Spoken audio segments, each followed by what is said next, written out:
Saya ini dari Kristen, saya tahu orang Kristen kalau malam tanggal 1 Januari itu di gereja beribadah. Ngapain kita yang di luar yang ngabisin duit? Kebalik ini namanya. Justru inilah tahun baru kita. Kenapa Muharram itu harus diperingati? Assalamualaikum warahmatullahi wabarakatuh. Waalaikumsalam warahmatullahi wabarakatuh. A'udzu billahi minasyaitonir rajim. Bismillahirrahmanirrahim. Alhamdulillahilladzi ba'isil umam bari inasam. Ashhadu an la ilaha illallah wahdahu la syarika lahul malikul alam. Wa ashhadu anna Muhammadan abduhu wa rasuluhul khairul anam. Allahumma salli wa sallim ala habibina wa syafi'ina Muhammadanil muhtaram wa alihi wa ashabihil kiram, amma ba'd. Faqala Allah ta'ala fi kitabihil karim, a'udzu billahi minasy syaithanir rajim. Bismillahirrahmanirrahim. Alam tara anna Allaha ya'lamu ma fis samawati wa ma fil ardh, ma yakunu min najwa salasatin illa huwa rabi'uhum wala khamsatin illa huwa sadisuhum wala adna min dalik wala aksara illa huwa ma'ahum ila akhir ayat. Wa qala Nabi sallallahu alaihi wasallam, sayati zamanun ala ummati yafiruna minal ulama'i wal fuqaha fayabtalihimullahu alaihim bisalasim baliyat yarfa'ul barakata min kasbihim wa yusalitullahu alaihim bisultanan dalima wa yakhruzuna minad dunya bighairi iman. Sadaqallahul aliyyul adzim wa sadaqa rasuluhun nabiyul karim. Alhamdulillah, ketika Allah subhanahu wa ta'ala masih berkenan membiarkan lisan kita masih bisa berkata, mata kita masih bisa melihat, telinga kita masih bisa mendengar, tangan kita masih bisa meraba, kaki kita masih bisa melangkah, hati kita masih bisa memilih dan memilah, dan nafas kita masih bisa masuk keluar ke dalam tubuh kita. Itu pertanda bahwa kasih sayang Allah masih berlaku untuk kita. Sungguh Allah Maha Pengasih yang tak pernah pilih kasih. Allah Maha Penyayang yang tak pernah pandang sayang. Karena kasih sayang Allah jualan. Sampai saat dan detik ini kita diberikan kesempatan untuk bernafas dan hidup, dan malam ini kita bertepatan pada malam tanggal 13 Muharram 1444 Hijriah dalam suasana tahun baru Islam yang kemeriahan dan semaraknya jelas dan nyata. Bagi masyarakat Indonesia tidak sama dengan orang memeriahkan tahun baru Miladiah atau Masehi. Di Desa Rias ini alhamdulillah ruh itu masih terjaga, yang namanya Muharram, tetap paling tidak harus bisa seimbang dengan kebodohan mayoritas umat muslim. Setiap malam 1 Januari beli petasan, beli trompet dan lain sebagainya, tanpa mereka sadari itu trompet, petasan dan kembang api itu adalah, kalau kita tarik sejarah ke belakang, itu adalah cara orang mengolok-olok umat Islam kala di bumi Catalonia Spanyol pada saat itu. Islam kalah, dipukul mundur, mereka beli trompet, beli petasan, beli kembang api, berhura-hura pasukan Islam kalah. Di SPB atau di Rias ini masih terjaga ruh semangat Islam, itu harus tetap kita jaga. Izul Islam wal muslimin harus tetap terjaga. Salawat dan salam pada baginda Nabi kita Muhammad sallallahu alaihi wasallam. Beliau adalah Nabi yang mendobrak benteng kejahiliaan, mengajak dan mengeluarkan umat manusia minat dulumatil kufri ila nuril iman. Yang kami sangat hormati Bapak Komandan TNI dalam rangka TNI Manunggal Membangun Desa, Pak Kapten yang sempat hadir, yang kami sangat muliakan Bapak Kepala KUA Kecamatan Tebuali bersama rombongan pendamping yang hadir, teristimewa Sahibul Makan Fil Amar Bapak Kepala Desa Rias, para ustadz, ustazah, para alim, Jamiatul Hujaj wal Hujaji, ketua dan anggota BPD, sekretaris desa dan perangkat desa, jamaah kaum muslimin wal muslimat yang dimuliakan oleh Allah. Pertama-tama saya bersyukur bahwa belasan tahun lalu, 20 tahun lalu saya memang beraktivitas di sini, dan hari ini atas kuasa Allah bisa dipertemukan. Saya sempat kembali ke Sulawesi tahun 2015 bulan September.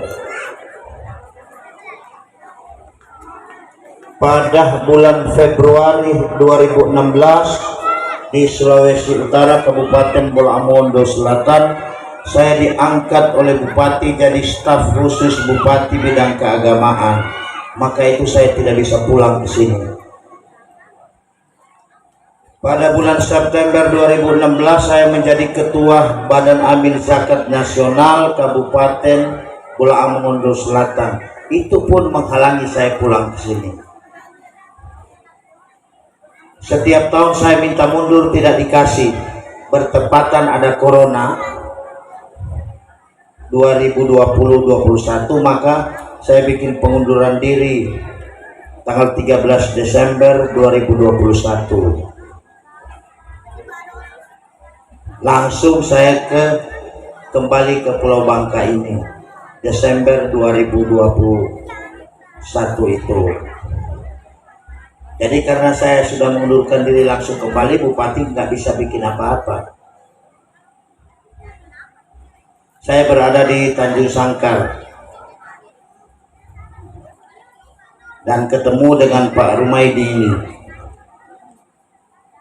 Ada rasa rindu sebenarnya. Cuma Pak Kahimpong yang dulu dengan sekarang beda. Kalau dulu rambutnya masih hitam semua, sekarang sudah putih. Dan alhamdulillah malam ini kita menyemarakkan Tahun Baru Islam. Tadi saya sampaikan bahwa coba kita lihat, kalau Tahun Baru Masehi, adik-adik diam, berapa banyak itu biaya dan dana yang keluar dari orang Islam. Saya ini dari Kristen, saya tahu orang Kristen kalau malam tanggal 1 Januari itu di gereja beribadah. Ngapain kita yang di luar? yang ngabisin duit. Kan ini kebalik ini namanya. Justru inilah tahun baru kita. Kenapa Muharram itu harus diperingati? Walaupun saat ini ada muncul aliran-aliran yang membid'ahkan. Kita bertahlil, berselawat, dibilang bid'ah, silakan. Masalah ini tidak perlu kita bahas saat ini. Dari zaman dulu tidak akan selesai. Justru masalah itu muncul dari kelompok-kelompok tertentu yang sengaja menghasut hati umat Islam agar Islam itu selamanya tidak bersatu. Jadi kalau ada para pemuda-pemuda yang sudah sarjana, yang baru belajar, nggak usah lagi menyala-nyalakan orang tahlil, orang selawatan, nggak usah. Saya ini bukti nyata. Saya baca Al-Quran hanya 11 hari. Saya dari dunia hitam. Saya nakal. Kenapa saya bisa? Itulah kehebatannya Al-Quran. Itulah kehebatannya ajaran Islam. Dulu saya dibacok tidak mempan, saya masih Kristen. Dipukul dengan balok, dengan batu, dengan parang tidak mempan. Masih Kristen. Jadi semua itu hanya menipu kita. Jadi kalau ada pemuda-pemuda yang baru, karena ini di Bangka Selatan ini saat ini lagi berkembang itu, beduk bid'ah, selawatan bid'ah, tahlilan bid'ah. Bukan otak kita yang kecil, sekelas kita, ilmu kita, para kiai kita, ribuan hadis dia hafal juga. Tidak membid'ahkan itu. Ini baru kemarin. Justru ini yang harus kita hilangkan. Bagaimana bukan acara kita yang meriahkan. Kenapa Muharram itu diperingati? Ini bulan Muharram ini ditanggalkan tahun Hijriah ini. Sebelum Nabi ada, ini bulan ini memang sudah ada. Diceritakan apa itu asbabun nuzulnya. Ayat a'udzubillahi minasyaitonirrajim. Ya naru kuni bardan wa salaman ala Ibrahim. Hai api, dinginlah dan keselamatan atas Nabi Ibrahim. Dalam sejarah sudah ceritakan dalam asbabun nuzul bahwa kejadian itu terjadi pada bulan Muharram, bertepatan dengan 10 Muharram. Ketika Nabi Ibrahim diceploskan ke dalam api, Allah berfirman dari atas ars, ya naru kuni, hai api, jadilah karena aku bardan, dingin, wassalaman ala Ibrahim, dan keselamatan atas Nabi Ibrahim. Nah kita yang zaman sekarang ini salah. Ambil api, pegang, baca, ya naru kuni bardan wassalaman ala anak, terbakar pak.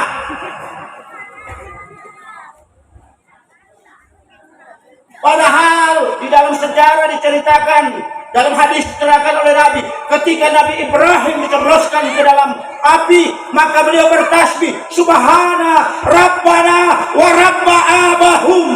Maha suci Allah, Tuhan kami dan Tuhan mereka-mereka yang membakar saya. Akhirnya Allah berseru dari atas ars, ya narukuni bardan wa salaman ala Ibrahim. Itu terjadi pada bulan Muharram. Peristiwa berikut terjadi pada bulan Muharram. Allah menyembuhkan penyakit Nabi Ayub alaihissalam pun pada bulan Muharram. Pak, kalau istri-istri kita ini, kalau bapak sakit, bukan hanya diabetes mellitus, kering basah, bukan. Seperti pepaya masak badan bapak. Begitulah penyakit yang menimpa Nabi Ayub. Semua dagingnya sudah hancur, busuk dan menjadi sarang belatung-belatung. Masih hidup ke belatung. Ibu-ibu kira-kira kalau masnya atau kakangnya ini sudah penyakit badannya sudah penuh belatung, sudah busuk, masih bertahan gak? Jangan harap pak. Ini ibu-ibu sekarang ini kan hebat. Kalau di sana, kalau di sini dah. Kalau ibu-ibu di sana, padahal kan dalam hukum fikih ini, kalau suami berikan istri rezeki kepada istri, ini dalam hadis nih, fikih nih. Kemudian istrinya ambil tangan suaminya, terima kasih Kang, cium tangannya, muah. Itu pahalanya sama dengan mengecup Hajarul Aswad yang di Ka'bah itu.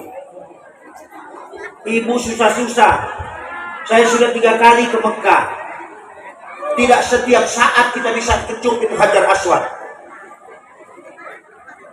Tidak setiap saat. Tanya sama bapak-bapak yang sudah di sana, apa setiap masuk masjid bisa kecup Hajar Aswad? Nah ibu-ibu, Nabi kasih keringanan, Hajar Aswadnya ada di rumahnya. Nah kecup tangan suaminya, terima kasih Kang. Muah. Nah begitu Allah uji kepada Nabi Ayub alaihissalam, kepada istrinya. Salah satu istrinya meninggalkan Nabi Ayub karena tidak tahan bau badan Nabi Ayub, busuk semua. Yang sempurna itu tinggal lisan dan hati dari Nabi Ayub. Pada saat itulah baru Nabi Ayub mengeluh. Kalau kita baru 1 kali ke puskes, 1 kali ke rumah sakit Gadung, langsung posting di handphone, penyakit ini nggak hilang-hilang. Puskes sudah, rumah sakit Gadung sudah. Facebook itu bukan tempat mengabulkan doa kita. Banyak orang sekarang berdoa di Facebook. Asal ada orang meninggal, inna lillahi wa inna ilaihi raji'un. Semua Al-Fatihah, Al-Fatihah, Al-Fatihah. Dibaca apa enggak itu Al-Fatihah?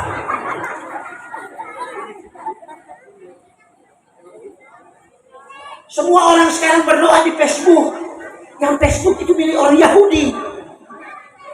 Kita berdoa di situ, dia masuk terus duitnya. Nah ini penyakit yang menimpa Nabi Ayub. Salah satu istrinya meninggalkan dia.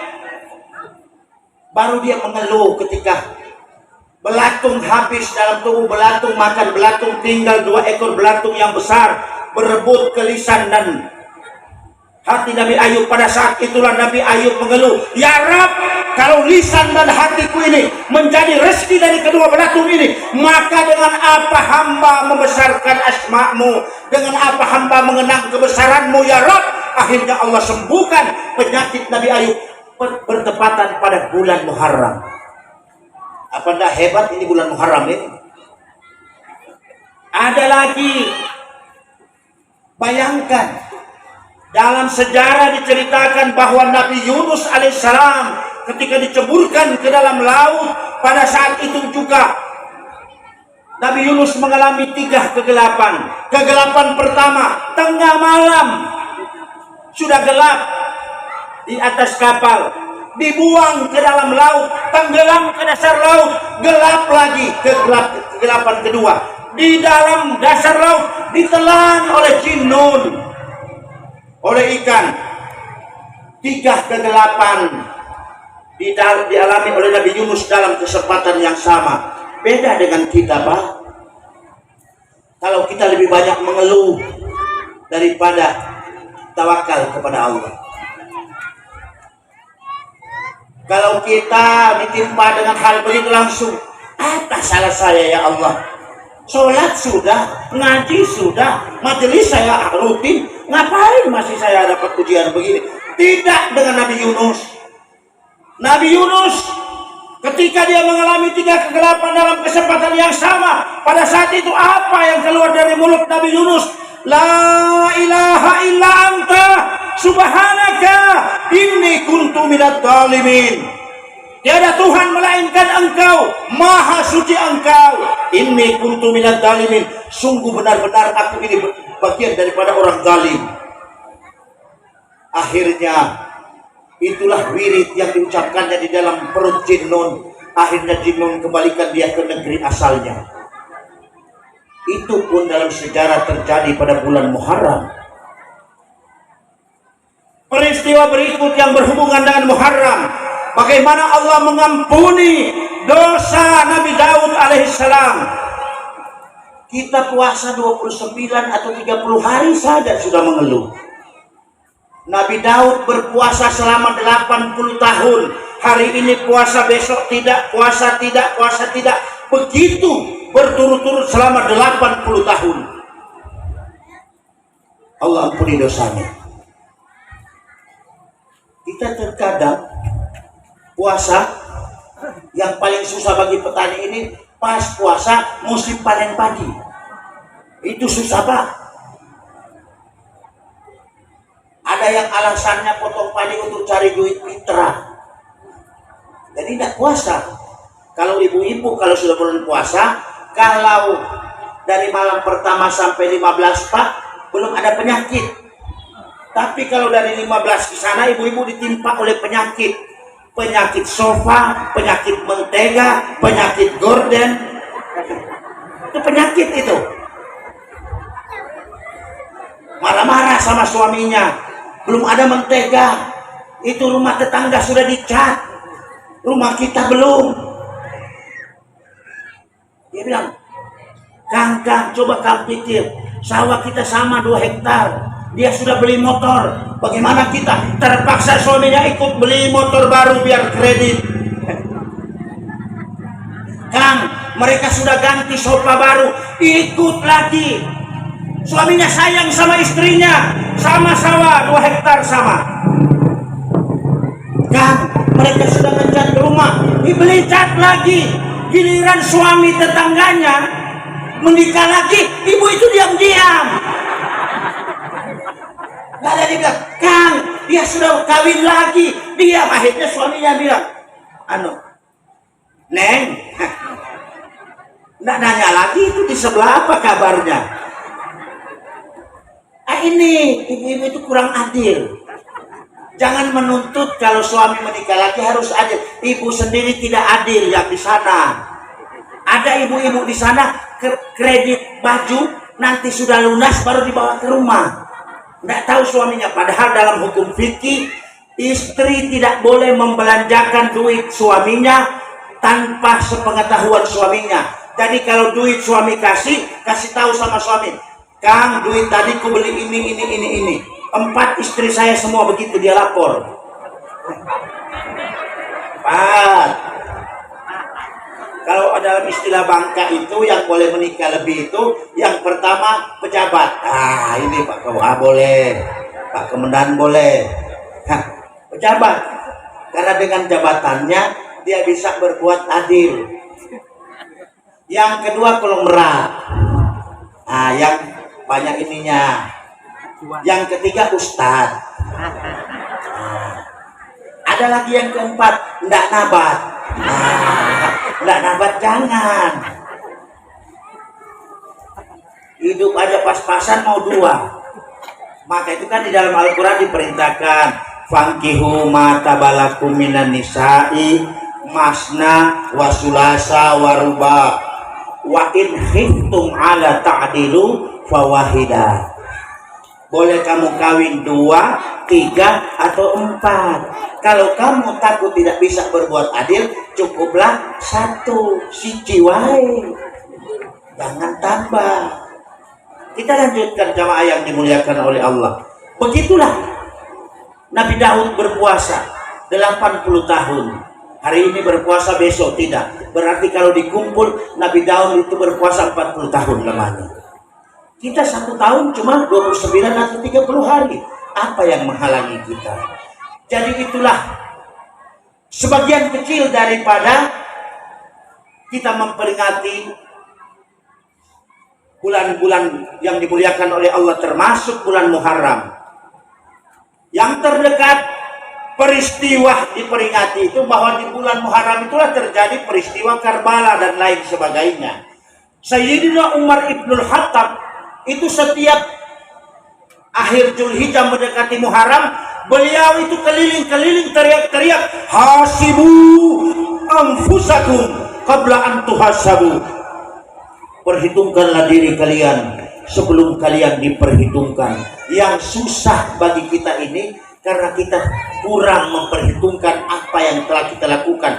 Tidak ada check and balance antara kebutuhan rohania dan kebutuhan ukhrawi, kebutuhan duniawi dan kebutuhan ukhrawiyah. tidak ada keseimbangan.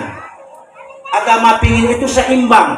Bagaimana kita di dalam hidup ini? Kita khawatir sebagai kepala keluarga, sebagai ibu rumah tangga, kita khawatir kalau besok anak kita tidak ada lagi uang belanja, uang jajan, kalau besok tidak ada lagi beras untuk dimasak, kalau besok tidak ada lagi biaya hidup, kita khawatir. Itu wajar. Tetapi yang diinginkan oleh agama, begitu juga kekhawatiran kita. Kalau tadi kita tidak sholat subuh, apakah istri kita sholat subuh? Apakah suami kita sholat subuh? Apakah anak kita yang sudah dewasa tadi sholat atau tidak? Kalau ada khawatir dari kita, berarti ada keseimbangan dalam hidup kita. Tapi kita belum adil. Kita selalu khawatir kalau urusan perut itu terlambat. Tapi urusan agama lalai, kita kurang khawatir. Berarti iman kita masih berada di bawah. Yang diinginkan itu keseimbangan. Bagaimana kekhawatiran kita kalau tidak makan, begitu juga kekhawatiran kita kalau tidak sholat atau tidak ibadah lainnya. Jamaah yang dimuliakan oleh Allah Subhanahu wa Ta'ala, maka itu Nabi pernah bersabda, sayati zamanun ala ummati, akan datang satu zaman menimpa umatku, yafiruna minal ulama'i wal fuqaha, kalau mereka umatku sudah menghindar dari para ulama, sudah menyepelekan hukum-hukum fikih yang diajarkan di dalam Islam. Kalau itu umatku sudah lari dari menghindar dari para ulama, ulama dianggap sebagai kawan biasa, ulama dicaci maki mereka, ulama difitnah mereka, ulama didengki mereka, hukum-hukum fikih dianggap itu hukum yang tabu. Fayyabtalihimullahu alaihim bisalasim baliyat, maka Allah akan turunkan kepada mereka 3 bencana. Bencana yang pertama, yarfa'ul barakata min kasbihim, diangkat oleh Allah keberkahan dari hasil usahanya. Maka jangan heran Pak, walaupun kita berusaha kuat-kuat, kita sudah capek, tapi tidak ada rasa syukur dari istri-istri kita ketika diberi. Dia biasa-biasa saja. Apalagi mana ada istri kita membanding-bandingkan pendapatan kita dengan pendapatan tetangga. Ini berarti keberkahan dicabut oleh Allah Subhanahu wa Ta'ala. Berarti kalau tidak ada lagi rasa syukur, kembali tingkatkan amal-amal agama. Yang kedua, wa yusalitu alaihim bisultanan dalima, Allah akan turunkan kepada mereka pemimpin-pemimpin yang zalim. Kalau ada pemimpin kita yang zalim, bukan kita posting di media sosial. Ini posting, oh pemerintahan kita sekarang ini tidak beres begini-begini. Ada orang posting, kita komen tanpa kita ketahui permasalahannya. Padahal dalam Islam diajarkan oleh Nabi, kalau ada yang zalim seperti itu, kita kembali ke jalan Allah. Supaya Allah turunkan keberkahan. Bukan kita ikut memfitnah, bukan kita ikut menjatuhkan. Sekarang ini kan persoalan jatuh menjatuhkan ini, kita ini sekarang ini digiring kepada sehingga terjadinya faktor dekadensi moral. Umat Islam ini digiring ke arah itu. Coba bapak-bapak ibu lihat sekarang, ikut di infotainment itu, masa rahasia rumah tangga disiarkan langsung? Islam kan tidak mengajarkan begitu. Rahasia rumah tangga itu cukup yang kita ketahui. Kita curhat bukan kepada orang lain. Rumah tangga kalau bermasalah, tempat curhatnya ada kepada orang tua, kepada paman, kepada bibi, atau kepada saudara, bukan kepada orang lain. Sekarang sudah rusak ini. Masa curhat masalah rumah tangga kepada orang lain? Bagus kalau ibunya mukanya pas-pasan. Kalau ibu mukanya agak lumayan, paling mau curhat kepada orang itu, dia bilang, ya laki seperti itu cerai saja. Nah, jemaah yang dimuliakan oleh Allah Subhanahu wa Ta'ala, bencana yang ketiga, wa yakhrujuna minad dunya bighairi iman, mereka akan mati atau keluar dari dunia ini tanpa membawa iman. Nah, inilah salah satu program dari pemerintah saat ini. Jangan sampai anak-anak kita terjerumus kepada hal-hal yang tidak diinginkan. Contoh, masalah narkotika. Ini di Bangka Selatan ini termasuk tinggi, Pak. penggunaan itu narkotika, termasuk sabu, termasuk tinggi penggunaannya. Ibu-ibu yang fasilitasi anak-anaknya yang di bawah umur dengan Android, yang selalu disuplai dengan biaya paket. Apakah ada ibu bapak periksa Android anaknya? Pernah periksa nggak Google Chrome-nya? Apa yang dia lihat, apa yang dia tonton?